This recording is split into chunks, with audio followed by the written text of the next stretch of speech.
Hello friends, कैसे हैं आप सब। स्वागत है आप सभी का हमारे YouTube channel study with smartness में। जनरल साइंस की ये पांचवी सीरीज़ है दोस्तों। ध्यान से देखिएगा, बहुत ही अच्छे क्वेश्चंस लेकर आए हम आपके लिए। और प्लीज़ चैनल को लाइक सब्सक्राइब शेयर करना बिल्कुल भी ना भूलें। चलते हैं आज के हमारे पहले क्वेश्चन में। हमारा फर्स्ट क्वेश्चन है, कौन सा यंत्र प्रत्यावर्ती धारा को एक दिश धारा में परिवर्तित कर देता है। दोस्तों, ऐसा कौन सा यंत्र है जो प्रत्यावर्ती धारा को एक दिश धारा में एक परिवर्तित करता है। तो ये है ऑल्टरनेटर। ऑल्टरनेटर है जो कि प्रत्यावर्ती धारा को एक दिश धारा में परिवर्तित कर देता है।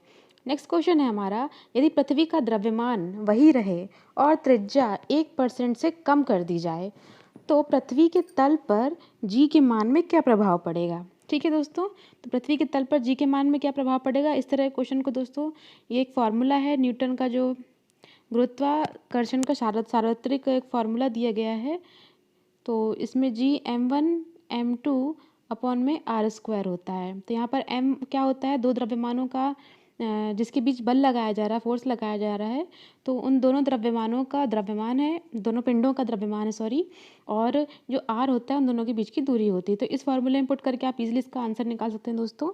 इसका सही आंसर है 0.5% से बढ़ जाएगी। जो जी का मान होगा वो 0.5% से बढ़ जाता है।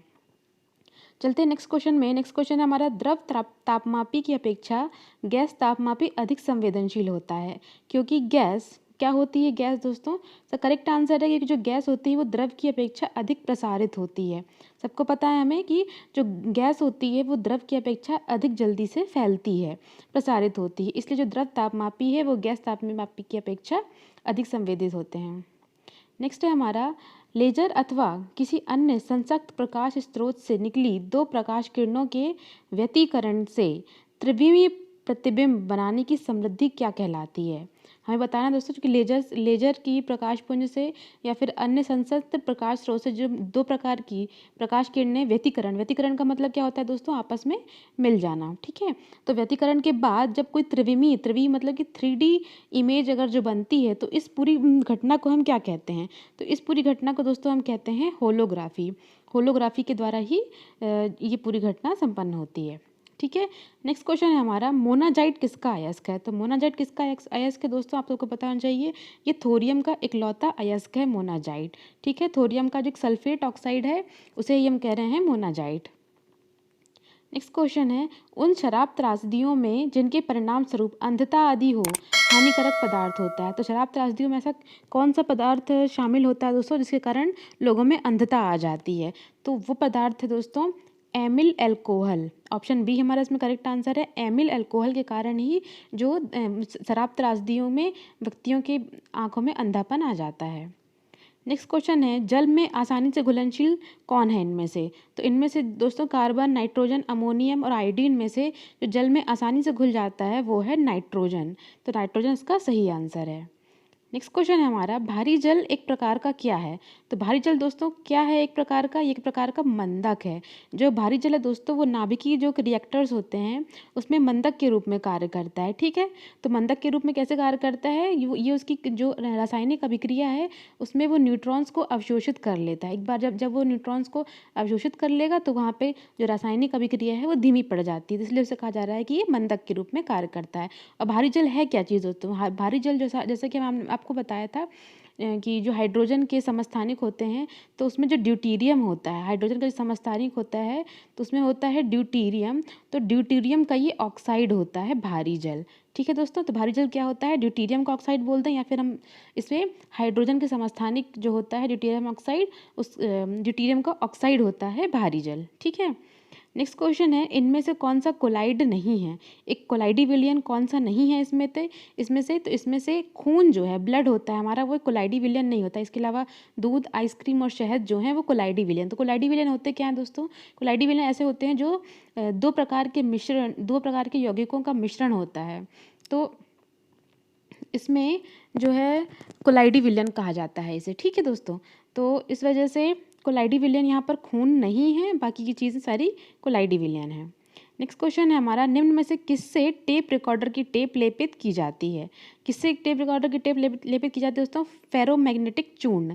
फेरोमैग्नेटिक चूर्ण होता है एक आयरन का एक यौगिक है जिससे टेप रिकॉर्डर की जो टेप है वो लेपित की जाती है। इंपॉर्टेंट क्वेश्चन है दोस्तों, याद रखिएगा।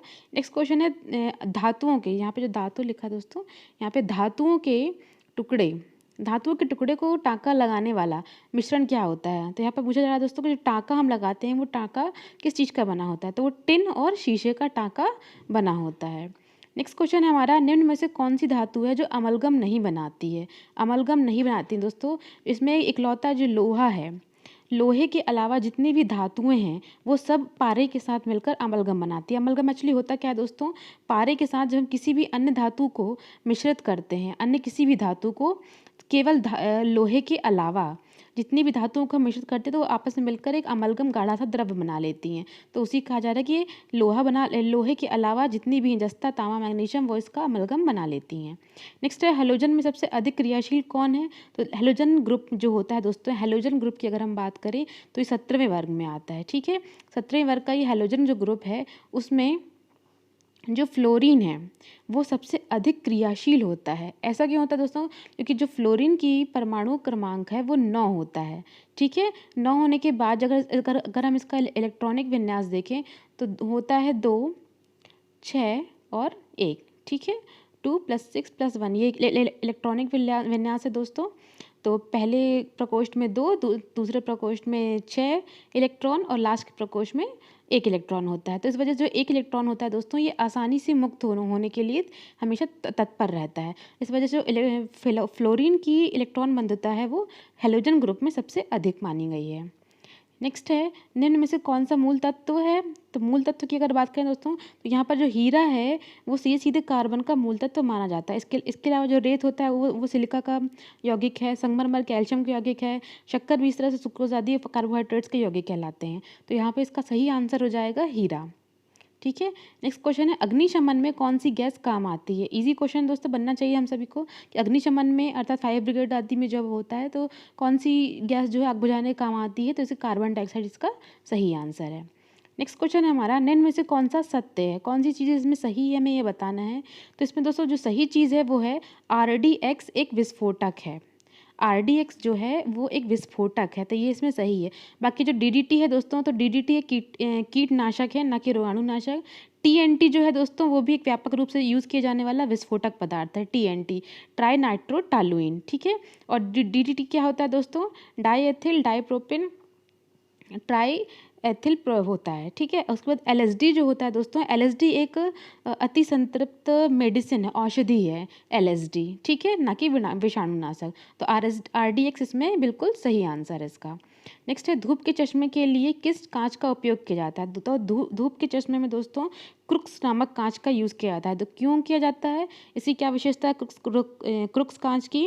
क्योंकि ये हानिकारक परावैंगनिक किरणों को अवशोषित कर लेता है और हमारी आंखों को उससे रक्षा देता है। तो क्रुक्स कांच होते हैं। बाकी के जो पायरेक्स कांच है कांच होते हैं, पायरेक्स ग्लास, वो हमारे लैब आदि जो होते हैं वैज्ञानिकों के वहाँ पर यूज़ किए जाते हैं। फ्लिंट कांच जो होते हैं दोस्तों वो बल्ब आदि बनाने में यूज़ किए जाते हैं। और क्रिस्टल, जैसे कि हमें पता है कि ये धात्विक बर्तन आदि बनाने में यूज़ किए जाते हैं। नेक्स्ट क्वेश्चन है हमारा, गुरु जल क्या होता है? तो गुरु जल क्या होता है दोस्तों? ये ऑक्सीजन प्लस हैवी हाइड्रोजन, ठीक है, ऑक्सीजन प्लस हैवी हाइड्रोजन का बना होता है, भारी हाइड्रोजन का। नेक्स्ट है, हाइपो जिसका फोटोग्राफी में यूज़ किया जाता है उसका रासायनिक नाम क्या है? हाइपो का रासायनिक नाम पूछा गया दोस्तों, ध्यान से देखिएगा। हम सबको इसका आंसर पता है लेकिन हो सकता है ये हाइपो नाम से हमें समझ ना आ रहा हो। इसका आंसर है सोडियम थायोसल्फेट। जी हाँ, सोडियम थायोसल्फेट जो कि फोटोग्राफी में एक फिक्सर के रूप में यूज़ किया जाता है, उसी का नाम है हाइपो। तो सोडियम थायोसल्फेट को ही हम कहते हैं हाइपो। नेक्स्ट क्वेश्चन है हमारा, पैराफिन जिसका उपोत्पाद है, पैराफिन किस चीज़ का उपोत्पाद है? तो दोस्तों पैराफिन जो है वो पेट्रोलियम परिशोधन का उत्पाद है, पेट्रोलियम परिशोधन। पैराफिन एक्चुअली होता है क्या दोस्तों? एक मोम जैसा पदार्थ होता है जो नॉर्मल रूम टेम्परेचर पर सॉलिड अवस्था में होता है और थोड़ा सा ही अगर 40 डिग्री सेंटीग्रेड पर उसको गर्म कर दिया जाए तो वो लिक्विड में बदलना शुरू हो जाता है, पैराफिन। नेक्स्ट है हमारा, खदानों में अधिकांश विस्फोट होते हैं, तो किस चीज़ से विस्फोट होते हैं दोस्तों? एसिटिलीन के साथ ऑक्सीजन के मिश्रण के कारण एसिटिलीन गैस वहाँ पे होती है और जैसे ही हम खदान में खुदाई अगर स्टार्ट करते हैं तो ऑक्सीजन के मिश्रण के कारण वहाँ पर विस्फोट हो जाता है।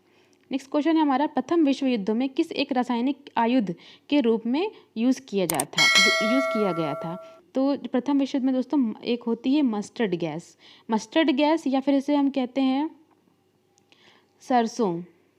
जी हाँ दोस्तों, सरसों सल्फेट इसे कहा जाता है मस्टर्ड गैस को। तो इसका यूज़ जो है प्रथम विश्व युद्ध में अपने प्रतिद्वंदियों को मारने के लिए किया गया था।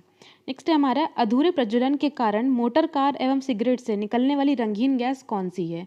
तो ये अधूरे प्रज्वलन के कारण दोस्तों याद रखिएगा ये चीज़ों को, अधूरे प्रज्वलन के कारण जो गैस निकलती है वो होती है कार्बन मोनोऑक्साइड। ठीक है। नेक्स्ट क्वेश्चन है हमारा, शीतल पेयों जैसे कोला आदि में पर्याप्त मात्रा में क्या पाया जाता है। तो पर्याप्त मात्रा में इसमें दोस्तों निकोटिन पाया जाता है शीतल पेयों में। ठीक है। नेक्स्ट है हमारा, बुलेट प्रूफ पदार्थ बनाने के लिए निम्न में से कौन सा एक बहुलक उपयुक्त होता है। तो बुलेट प्रूफ बनाने के लिए दोस्तों यहाँ पर जो यूज़ होता है वो है पॉलीकार्बोनेट। पॉलीकार्बोनेट नाम के एक बहुलक का यूज़ यहाँ पर किया जाता है। आई होप दोस्तों आपको हमारी जानकारी अच्छी लगी होगी। प्लीज़ चैनल को लाइक, सब्सक्राइब और शेयर करना बिल्कुल भी ना भूलें। धन्यवाद।